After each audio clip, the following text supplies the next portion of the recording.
Welcome to True Colors, a school branding podcast.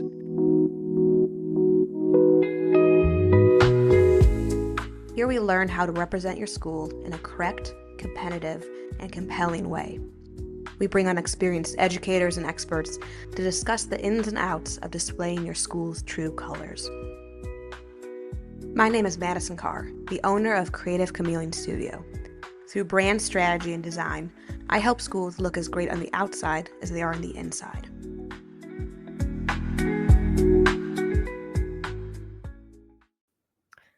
A valuable school brand is one that presents a school in a compelling way.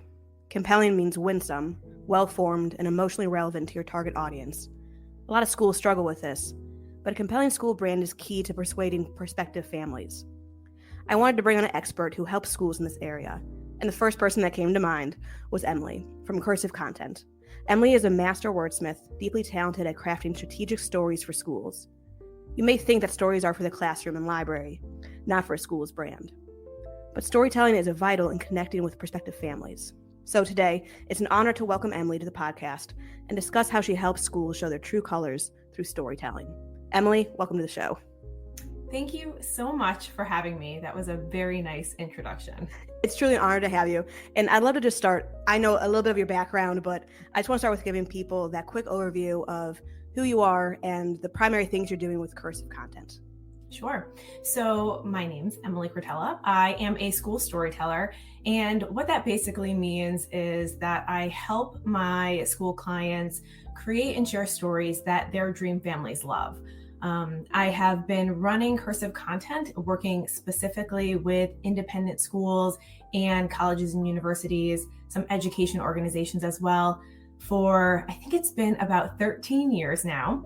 And so it's really just been a joy to work with so many different schools from all over the country and some international, and hear their stories. And I know we're going to get into all of that, but to really dive in and figure out that, yes, every school is unique. And so I have loved that challenge over the past 13 years. And I have not, kind of hit a wall yet with finding a school that does not have that unique story. So it's been just a really fun journey on my side. Before I started Cursive, I came from the ad agency world where I started as a copywriter, was a director of strategy before starting Cursive, and also dabbled in journalism. I was a journalism major in college and did some fun restaurant reviews for local newspapers and stuff as well. So I love all types of storytelling, do some fiction writing in my own time as well. And so it's always been a pen and paper and I guess Google Doc kind of girl. Yep, that's awesome. 13 years, that's a lot of experience. Sounds like a lot of diversity there. Could you, just because it came to my mind, when we talk about storytelling, you do brand storytelling. For the listener, what's the difference between a brand story and maybe a marketing campaign or, crafting a story for content? Is there a way you can kind of differentiate them? Yeah, I think, even when we talk about school storytelling, you can look at it in a variety of different ways. You want to tell the stories of your families. You want to tell the stories of your student experience. You want to tell the stories of your community. But when I talk to a school about crafting their school story, it is that compelling narrative that really connects with their dream families and sets them apart from the school down the street. So that I always tell my schools, I want their dream families to show up on their website homepage and to say, oh my goodness, yes, this is exactly what we've been looking for. And so it's not changing who you are as a school. It's really being intentional and strategic with how you talk about your brand and what makes you different and what makes you the right fit for that right fit family. Yeah, the word compelling is so relevant because that's one of the words I'm using as a framework for this podcast. And it's something that I really deal with when I do brand strategy for schools. Is it's all about that positioning. Every school is selling education when it comes down to it, but then how do you position yourself as the right fit for the right family? And I deal with that quite a bit on the visual side of things, but storytelling is a perfect part of that process that I obviously value very highly. So when a school comes to you, do you start with their history? Do you start with finding their target audience? What kind of is your guiding point when you start figuring out what that story is for them? Mm-hmm. I think it's really critical to know who that dream family is, who those dream students are, their cares, their concerns, their wants, their needs, their challenges, what they've been through, why they're searching for a school in the first place. Because you want to reflect their own words and feelings and emotions back to them through your school story, so that they see your school in a way that they would want to describe their perfect school. It's not using those same words and phrases that every school can use. No one's really searching for rigorous academics. That doesn't connect with you personally as a parent. And I know I have a daughter who just started in a new high school this year, and I have another daughter in middle school. And so I've been on both sides and kind of know who I would be a dream, family for, what type of school. And so I think it's really getting past the marketing language, the language that we're all used to, and diving into what can we do really, really well for these families and knowing exactly what they want. So that is always the first step. And then it's really getting real with what you offer and who you're the right fit for. So understanding what you do better than everybody else. Someone down the street can say that they do these things, but what are you really going to put a stake in the ground on and say, we can provide this the best? And so I work with schools to kind of narrow that down, because we can't say we're the best at everything. We have to decide what that focus is going to be and what's going to be most meaningful to those families that we know would have a wonderful experience in our community. Yeah, that's something that I say quite often in working with schools, is that a brand cannot be all things to all people. And yes. I think that is so often the tendency is, there's a passion for educating kids, which is what drives people to the education field. So there's a desire to reach every kid and every family. But the reality is a school cannot be a perfect fit for every kid and every family. So understanding what that is so key to not only having, good admission and enrollment, but also having a great internal experience at the school that is tailor-made for those kind of families. So if a school leader is listening to this and they're thinking, I don't know what my story is, or I don't know if it's effective, do you have any kind of, a litmus test for some things that a school can think about to start to evaluate if their school story is working for them or not? Yeah, so what I would suggest is, they all know their peer schools, and they know what their peer schools are saying and what they're telling their families and their prospects, even if it's not necessarily true. I hear that a lot. Well, the school down the street says they do these things wonderfully, but we really do it wonderfully here. So go to, your main source of communications and marketing and admissions for your schools. What are they seeing for your dream families? What are they seeing first? Is it your website? Is it an ad? Is it, a view book? And read it, try to step back and read it with a fresh set of eyes. Could that piece of material be from your peer school that you're kind of competing with? Could they say the exact same thing? If your name and your logo was not on that, would prospective families know that was you? And so I think that, often what happens is that you've been using the same language and the same descriptions for so long that it's almost like you gloss over it and it becomes like background material. I don't want it to be background material. I want you to really focus on every single word that you're using, because families don't have a lot of time, and they're not putting in a lot of time to dive really deep into your story right away. You need to be able to hook them as soon as they come across their first experience with your story, and they have to have that emotional connection right away. So if you can't do that, have someone else do it for you, like a family that you trust, one of your family advocates, a parent that kind of will give it to you straight and tell you, this isn't really that good, once you really pay attention to the words that you're using. I think sometimes all it takes is taking a little bit of a step back and reevaluating the words that you're using and say, is this the best way that we can describe the amazing things that are happening in our community? Yeah, something I see quite a bit with schools is they're so in the trenches of running a school, and that's obviously a very big task to do. But all the words they use, the way they describe themselves, their brand, it becomes very stale because they use it without really thinking of, is it accurate or not? Yes. And that's one of the frameworks I try to give to schools is, let's think about your school in a correct way. What is true about it? And that's a really good way to say, you could acknowledge in other schools, well, they say that they're these things, but everyone kind of knows they're not. They're just saying it. So that's really hard to do. Those come in with a fresh perspective. But that's a great piece of advice, is asking a family, a school advocate to come in and say, hey, just evaluate this. Are we hitting the target with this? Is it true of us? Is it the thing that we should be boasting about? That's also a good reason to hire a strategist like yourself. Have them come in and do that. That outside perspective is so vital.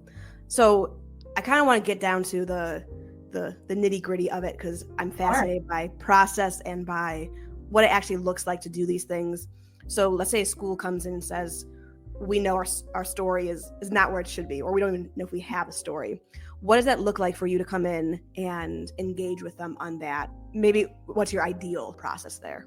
Yeah, ideally, I love when a school comes in, and often schools will, where they have gone through that kind of introspective process a little bit with bringing some like research, surveys, testimonials, things like that to the table, and say, look, we've just worked with like a research firm or somebody, and we figured all this stuff out, but now we don't know what to do with it. We don't know how to turn this data into like real language that we can use. I love that. And so even if you don't have that, how I usually start working with schools is doing a deep dive into that story that you're currently telling, looking at your peer schools, looking at all of your materials, even if they're out of date, kind of trying to get a sense of the words and language and stories that you're using now.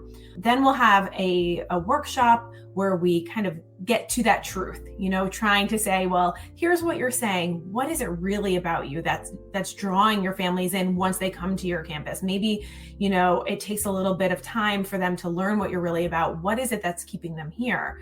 From there, I go into that storytelling structure and framework development. So when I help a school develop their school story framework, it comes in layers. And so we talk about the story hierarchy.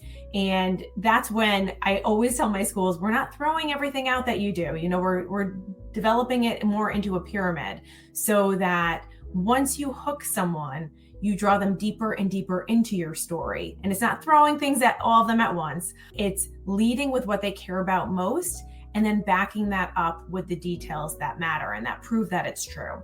And so oftentimes, and you'll see in a lot of my work, the first thing that you would notice is what I call the big promise. What is that creative umbrella theme that gives everything else a creative direction and ties your entire story together?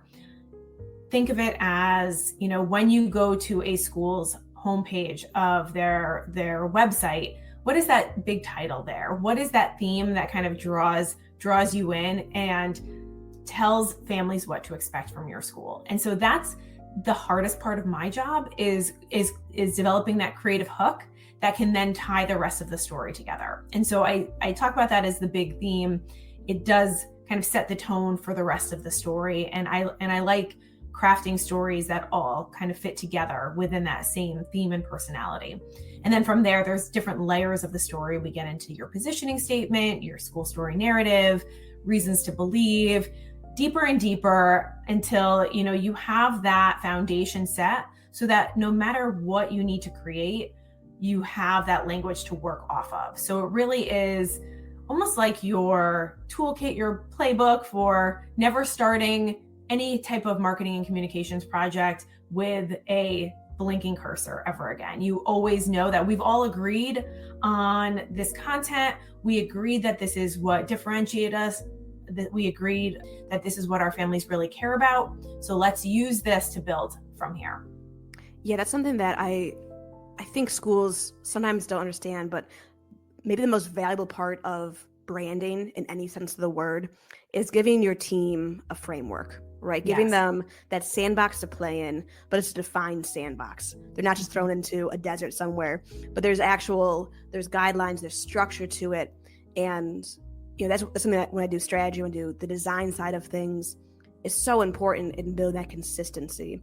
And I always tell schools that consistency equals trust, and trust is the highest valued currency you can exchange with a family. People know, even if you're not a design person or a story writer, a family can tell when they engage with a school and they're not getting consistent signals.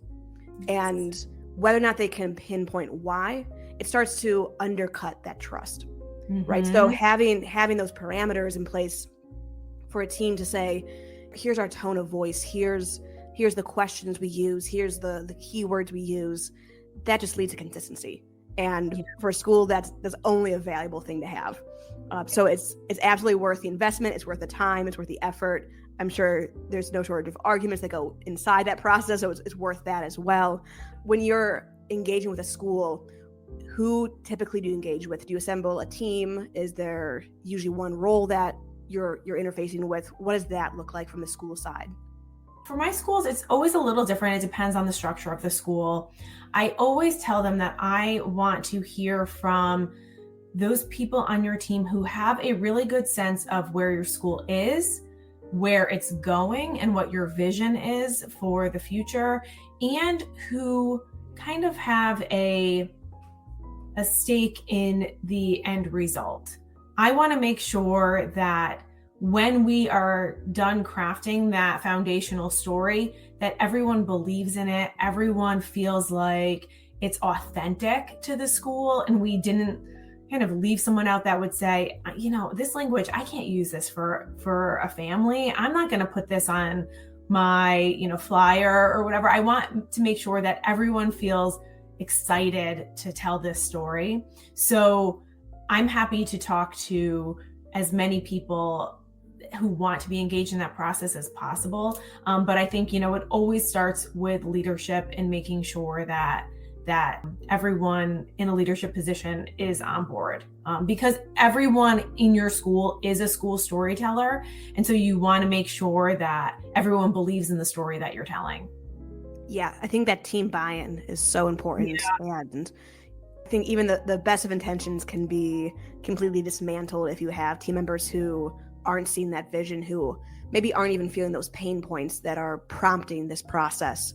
So having those people in the room saying, no, we need to get our story straight. We need to have guidelines for that. We need to define this is really important, ensuring that the rollout and the effectiveness of it is worth it in the end, and that it sets the train in the right course. Well, finally, one question for you, and this is where you're allowed to just shamelessly plug yourself and give everyone all the details. But if someone's listening today and realizes their school story is just in shambles and they don't know what they're doing, or they know it could be better than it is, what would be the next step? If that means talking to you, that's a great answer. Or what can people even start doing in preparing to talk to you? Yeah. So I would love to have people check out my website. It's cursivecontent.com. I have a library of free resources on there. If you are kind of trying to figure out where you are with your school story, you can download some worksheets, some ebooks, materials. I have some on-demand free webinars on there as well. If you are like, we don't have time for all of that, which I totally understand as well, you can also set up a free discovery call with me on my website, and happy to kind of look at your story that you're telling now, give you some thoughts and ideas, and talk about how we could partner together to make it stronger. You can also find me on LinkedIn. I love connecting with people there, Emily Cretella. And yeah, I love talking to schools about their stories. Like I've said, I've been doing it for quite a while now, and I have not gotten bored yet. So I welcome all of those conversations. That's a great answer. And I think just even starting with those resources is a very helpful starting point for people. I find quite often that when a school starts to do that, it really uncovers just all the areas that they need help with, even if they weren't aware of it sometimes. So that's a great starting point. And I'd encourage anyone listening to reach out to Emily. She will handle your school's story with care and set you in the right direction. Emily, thank you for coming on. It's been a pleasure. And thank you for giving us just insight into how schools can present themselves in a compelling way. Thank you. Thank you. Thank you so much. Thank you. Thanks for listening to this episode of True Colors. A great school deserves having a great brand. If you need help representing your school in a correct, competitive, and compelling way, then send me a message at creativechameleonstudio.com. I assist independent schools in developing brand strategy and designing brand identities. More information on Creative Chameleon Studio and today's guest is available in the show notes. If you received helpful information today, please consider leaving a 5-star review and sharing the episode. And tune in for the next episode of True Colors.